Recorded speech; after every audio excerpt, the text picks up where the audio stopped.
앙리 모로드 블랑, 벨기에 국방부 장관직을 버리고 6.25 전쟁에 참전하다.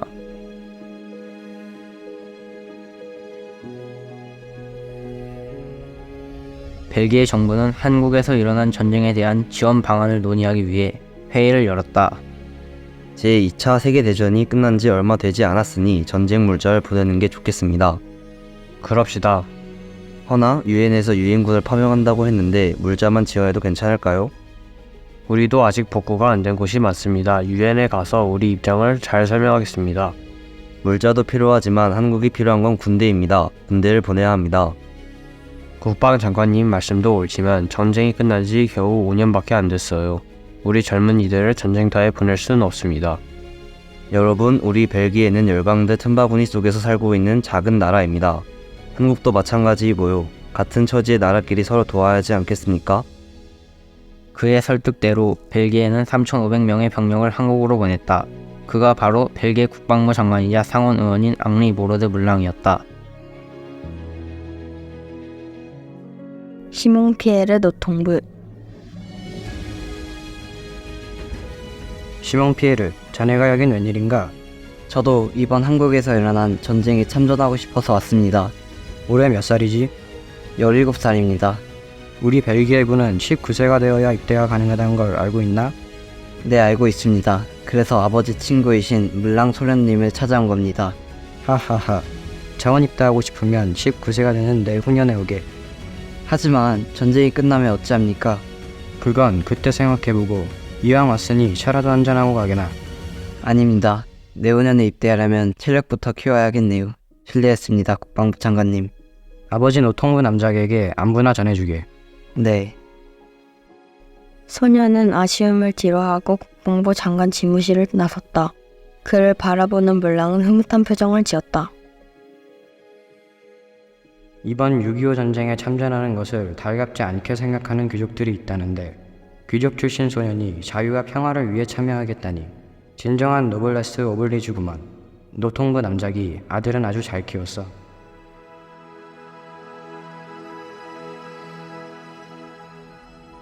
그는 물랑의 말을 듣고는 집으로 돌아갔다. 그리고 2년 후인 1952년 7월 4일 19세의 나이로 벨기에 군에 입대해 6.25 전쟁 참전 신청서에 서명했다. 그가 입대하자 그의 집안에선 난리가 났다. 자유와 평화를 위해 맞서 싸우는 것은 우리 귀족으로서 당연한 의무이다. 하지만 사병으로 참전은 안 된다. 물랑의 오랜 친구이자 시몽 피에르의 아버지인 노통부 남작이 화를 내며 말했다. 귀족은 장교로 참전해야 격에 맞는다. 알겠느냐? 노통부 남작은 전쟁에 참전하는 것을 문제 삼은 게 아니라 귀족이 사병으로 참전하는 것을 문제 삼은 것이었다. 전 귀족으로서 한국에 가는 게 아니라 자랑스러운 벨기에 군의 일원으로 가는 겁니다, 아버지. 그러니 부디 허락해 주십시오. 노통부 남장님, 허락해 주십시오.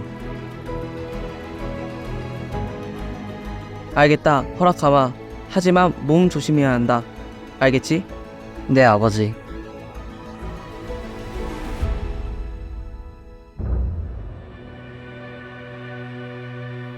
(6.25) 전쟁 참전을 결정한 벨기에.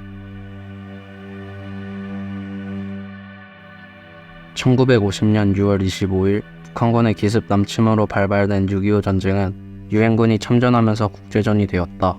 유럽의 작은 나라인 벨기에에서도 6.25 전쟁에 지원하는 방법에 대해 국민회의에서 논의가 있었다. 제2차 세계대전이 끝난 지 겨우 5년밖에 안 됐습니다. 우리의 젊은이들을 또다시 전쟁터로 보내 피를 흘리게 할 순 없습니다. 맞습니다. 유엔이 요구하는 지상군을 파병할 순 없소. 우리는 전쟁 물자와 의료품을 지원하는 범위에서 결정합시다. 벨기에 국무회의에서 대부분의 의견은 물자만 보내자는 쪽이었다. 이들의 말을 듣고 있었던 상원 의원이자 국방부 장관인 물랑이 입을 열었다. 물랑의 말에 많은 국무위원들이 수긍했다. 벨기에는 1950년 7월 22일 1개 보병 대대를 파병하기로 결정했다.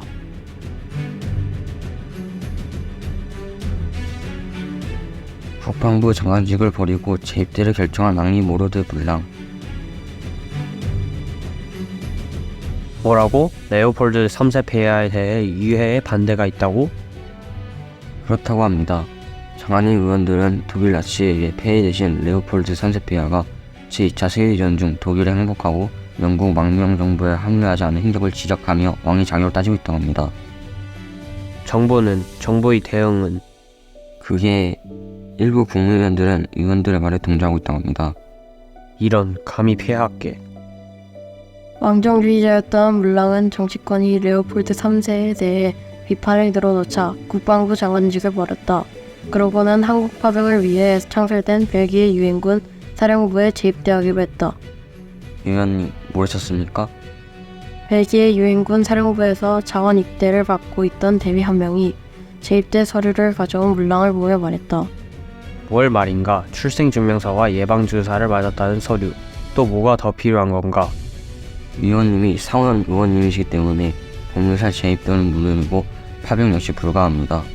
허허. 물랑은 뜻밖의 상황에 머리를 긁적였다. 그가 옳았다. 상원 의원은 해외 파병이 금지되어 있었다. 그래서 물랑은 한국 전쟁에 참전하기 위해 여러 의원을 만났다. 나 좀 도와주시게나.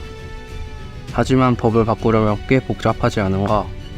그렇지만 이번 전쟁에는 꼭 참전하고 싶어서 그러네. 자네도 알다시피 난 나치의 독일군들과 싸울 때 꽤나 일찍 전쟁 포로로 잡혀있지 않았나. 그래서 종전될 때까지 전쟁 포로 생활을 했고 말일세. 이걸 다시 생각해보면 전우들은 피를 흘리며 조국을 위해 헌신하고 있을 때 난 포로 수용소에서 안락한 생활을 하고 있었던 거 아닌가. 안락한 생활이라니. 자넨 조국에 충분히 할 만큼 했네. 아잘은 난 그 빚을 갚고 싶다네. 비록 상대가 독일은 아니지만 우리와 처지가 비슷한 한국에서 자유와 평화를 위해 싸우고 싶네. 이것으로 죽어간 전우들에 대한 마음의 빚을 조금이라도 갚고 싶다네. 그는 여러 상원 의원과 하원 의원을 설득했다. 전쟁에 참전하고 싶다며 법을 고쳐달라는 상원 의원이라니 모두 놀라워했지만 법률이 개정되었다.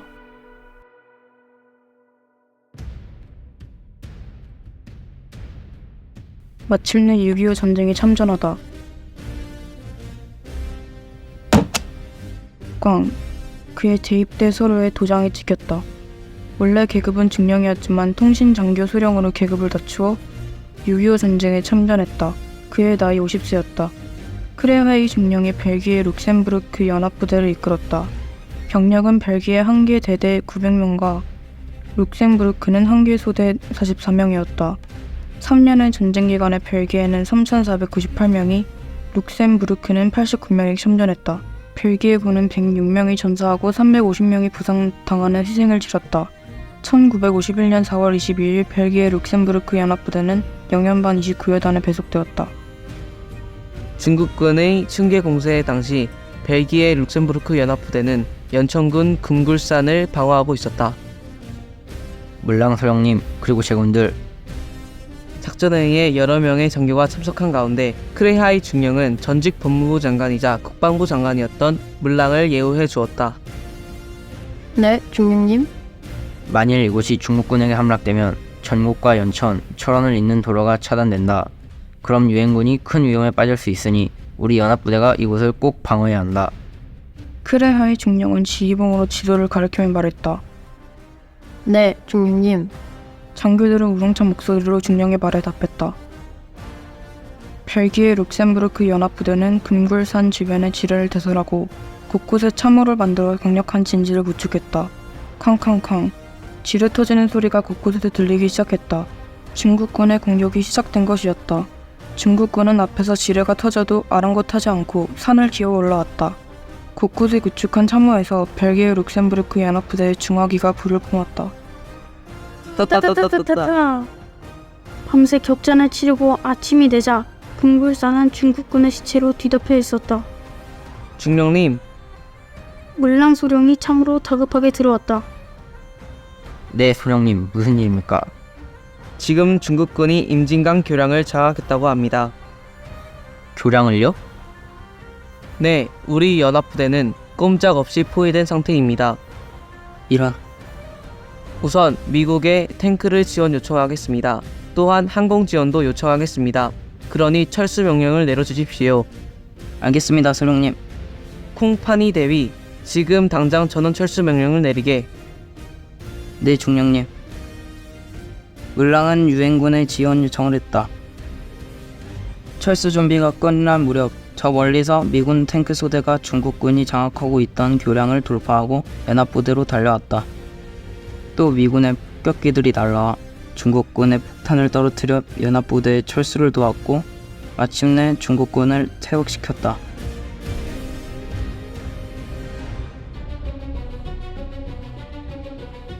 (1951년 10월) 강원도 철원군 학당리.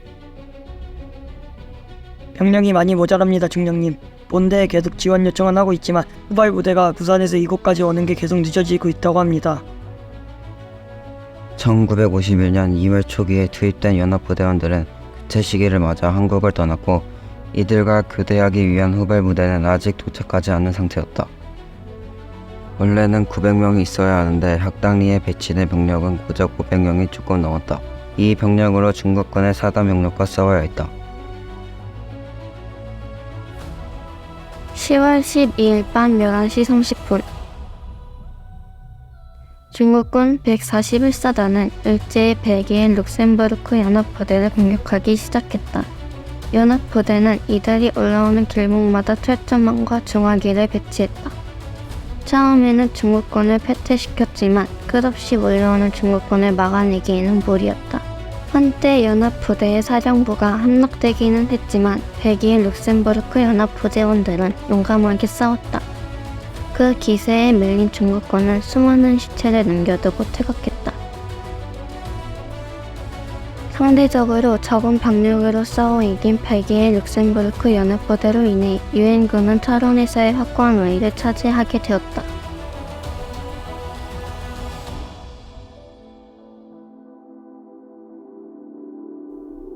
진정한 자유수호자.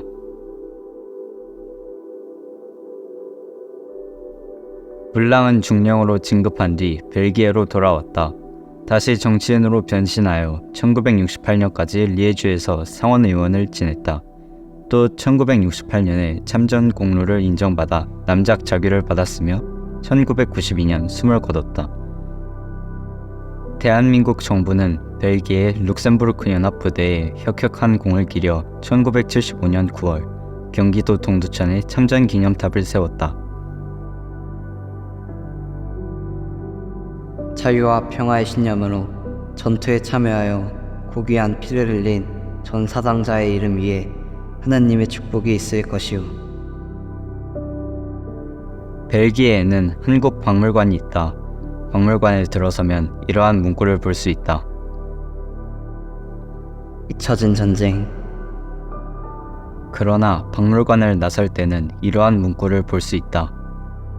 더는 잊지 않는다. 앙리 모로트 물랑은 노블레스 오블리주의 표상으로 진정한 자의 수호자였다. 그는 한국을 떠나기 전에 이런 말을 남겼다. 인간은 전쟁의 한가운데에서 전을 위해 목숨을 던질 수 있는 위대한 창조물이다.